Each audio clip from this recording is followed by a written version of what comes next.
about it.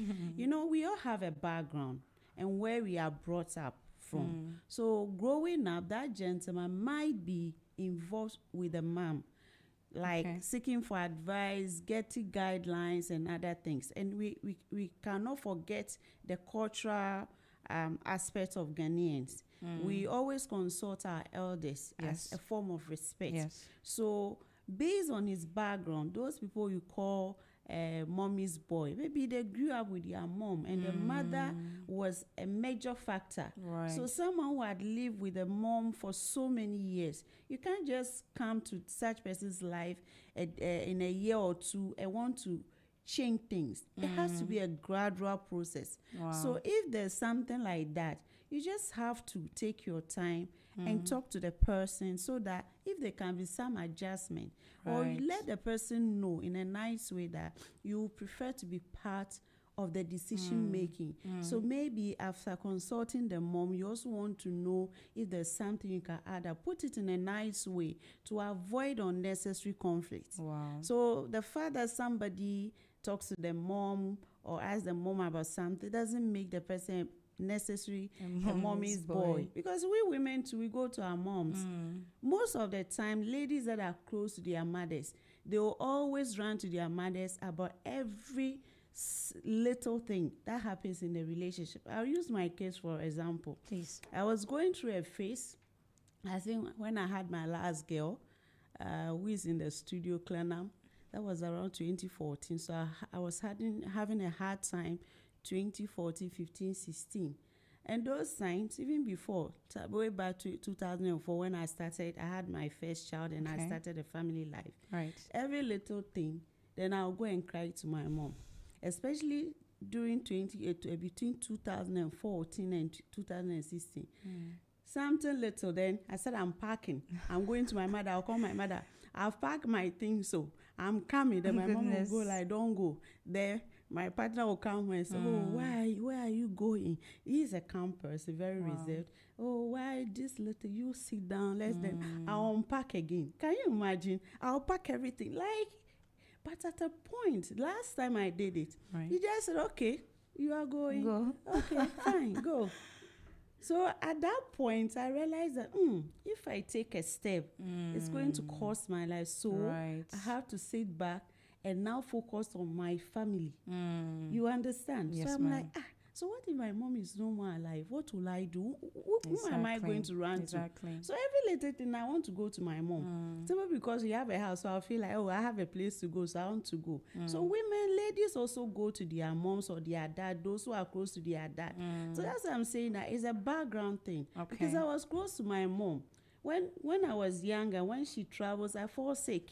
And so you see that thing was a part of me. So at that point where my partner said, okay, go away. Then I realized that, and that was a turning point for me. So now once in a while, maybe once a year before I see my mom, so I told myself, I'm not going to visit my mom regularly.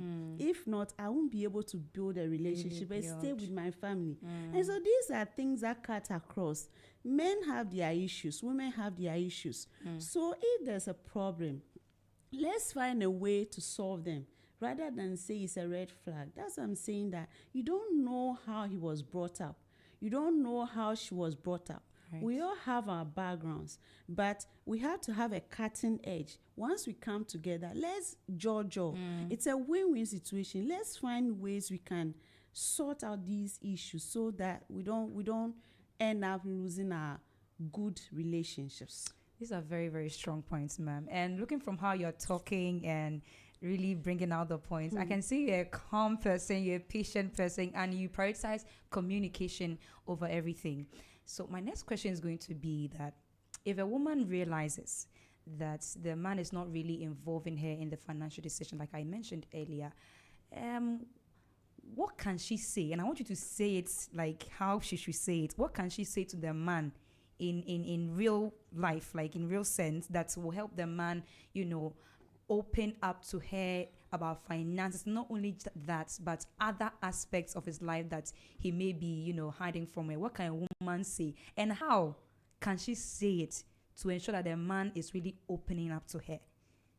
So actually, I jotted 2 points.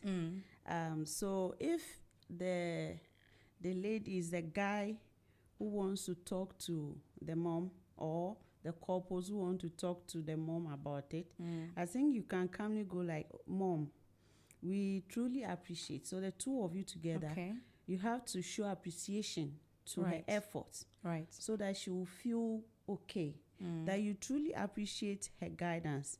But you people will want to listen to her and then make your own decisions based on the advice she gives you. That way, she's not going to feel taken out. She feels a part of it, and she'll be happy, and then might even give you more guidelines that the two of you can sit together and they handle it. And then if you are talking to your partner, the lady, you are talking to the man, then you can say, oh, I respect your views. I respect your actions as the man. I know you are the head of the family. Whatever steps you are taking are in good faith, or is towards the right direction. But I'm part of this family. I feel left out whenever you don't involve me. So please, if it pleases you, can you allow me to be part of the process sometimes? It's a request. You are not going to demand that you want to be part. You have to request in a humble way. And I'm sure that any good man with a good heart who cares about you, when you talk to him in a humble way, he's going to listen to you and then also involve you. For all you know, the man doesn't know that he's even leaving you out, because as I say, he's grown up that way. And so it will take a breaking point like my case. It took so many years for me to get there. It didn't take a day. One day. And I thank God that I've changed. And then all my girls, my family, we are together. I look back and I'm like, oh God, I would have missed it. You get the point. So I think that communication and having the right kind of communication, I mean, it's high time couples learn to respect each other, especially with the ladies. The moment we say we do, everything changes. Then we feel that we are running parallel lines with our husbands. But the Bible says the man is the head, because God is the head of Christ, Christ the head of the church, and the man is the head of the family. So as a woman, no matter your height, no matter the worth, no matter whatever you have achieved, I think that we should come to that point that we always have to respect our men. Even if you want to do something, you always have to seek for his approval and make a request. If you want to advise him, you have to request, you have to ask him, can I make an input? If he allows you to make an input, I mean, you go. But if not, I mean, you let it be. Because that thing that many people are saying that we are equal because the Bible said the two shall become one. Yes, the Bible said it. But it doesn't mean that, I mean, you have to, I mean, force the man to do things that he ought not to, because men have ego issues. They will not, I mean, go that low for you. And they know that because the Bible says we have to submit, humble ourselves to them. For them, when you submit, it means that you respect them. And once you respect them, they'll go all out to do whatever you want. That is why sometimes people go like, it's used in our dialect, where you say a draw juju or charm on it. It's not charm. It's the manner and ways some women learn to communicate with their partners. That is changing things around for them. Wow. As you're speaking, I can even feel myself calming down. And I'm imagining what that effect They'll be calming down like that. Thank you so much. You're welcome, my lady. I think if we learn, like you said, to speak to them like this, I mean, there'll be fewer conflicts in our homes. So these are very, very good points. I'll ask a question later, but I want to put that last. This one, I want to ask, because there are some men, Lady Margaret, who also like taking care of their family, their external family, before their immediate family. Maybe the man is married, he has a wife and, say, 2 children. But at the end of the month, when he receives a salary, a huge chunk goes to the extended family, like the mother, father, and his siblings, before it even comes to his wife and children. To such a man, what would you say? What do you think about that whole dynamic? Is it right or is it not right? For that, I don't think that it is right to neglect your responsibilities as a husband or a father, Right. or a man in your own family, taking care of the other family. Of course, it has to balance. I mean, you cannot leave your wife and children and then taking care of your mom, your dad. Nobody is saying we shouldn't do that. We have to. But the chunk of the money or the responsibility, the highest responsibility ought to be for your wife and your children. Even if there's no child or children involved, your wife needs to be taken care of. I mean, it's not just the men. Few women also do that. Okay. They don't take care of their husband, but they take care of their family. But I think that we shouldn't tone that part, because these are some of the things I always tell people, that when you are starting at the talking stage, you should always make things better. Talk about these things. How are we going to manage? What is going to happen? And that kind of thing. Because there's this gentleman that they dated for like 10 years, and they were married like 5 years, and the woman would take care of the family, do everything. She earns more than the husband. Okay. And yet she expects that the husband will add up to her to give to her family, and a whole lot of issues. And now they are shaking. So I think that we shouldn't do that. It's not a good thing. Once you have made the commitment, then you have to make sure that you play your role well, as it's supposed to be, as a man, the breadwinner. Because that's what the Bible says. The man is the head. Being a head is not just a position or title. Wow. It comes with duties, responsibilities. So you ought to discharge such responsibilities. We are not saying we shouldn't take care of our family. We have to. But the first family is a nuclear family. So we need to take care of them. If you have more, then you can do more for both. If you are rich enough and you think that you can do more for both. But don't neglect your own family, because of your. So some of these things happen because people feel my mom or my dad had taken care of me. They sweat for me when I was young, so I have to do. Yes, but they've taken care of you. You have to take care of your children. Because I always tell my children, I'm not taking care of you because I want you to come and take care of me. It's my responsibility. So that when you also grow, you take care of your family. That's how it's supposed to be.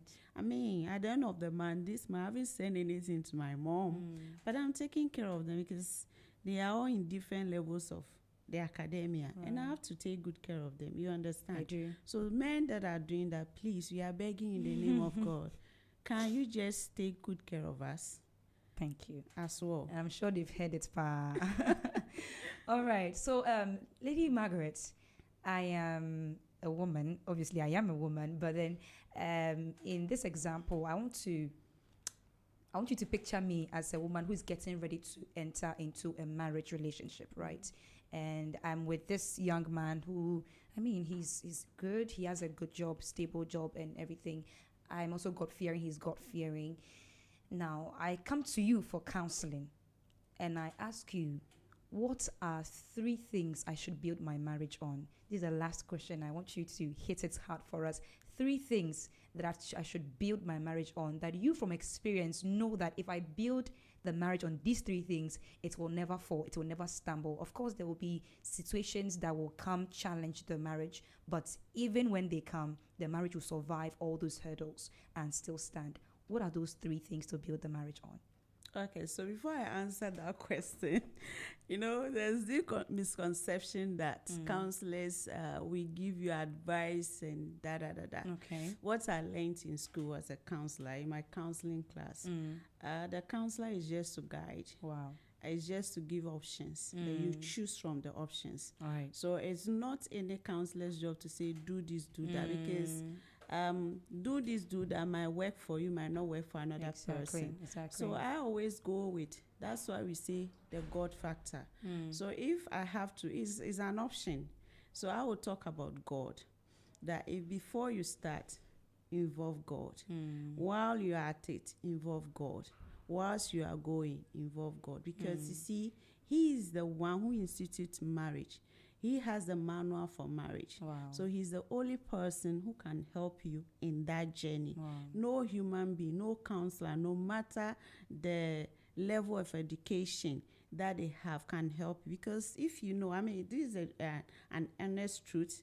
I mean, many counselors, their relationships don't even work. Oh, wow. You understand? That is it. You can research on that. So I believe that we are also learning from other people. So our job is just to give the options. Okay. But I believe that if you go with God and then you do proper communication, and then you have trust, full trust, and before the trust, you should reflect. Ask yourself, what do you want? And tell yourself, what are you giving to the other person? Oh, wow. What do you want to give? How do you want your partner to see you to be? And how then what you want, you start living that. Okay. So you don't expect from your partner. So the challenge we are having is that we are expecting too much from people. What are you giving out? Back. So God, trust, what are you giving?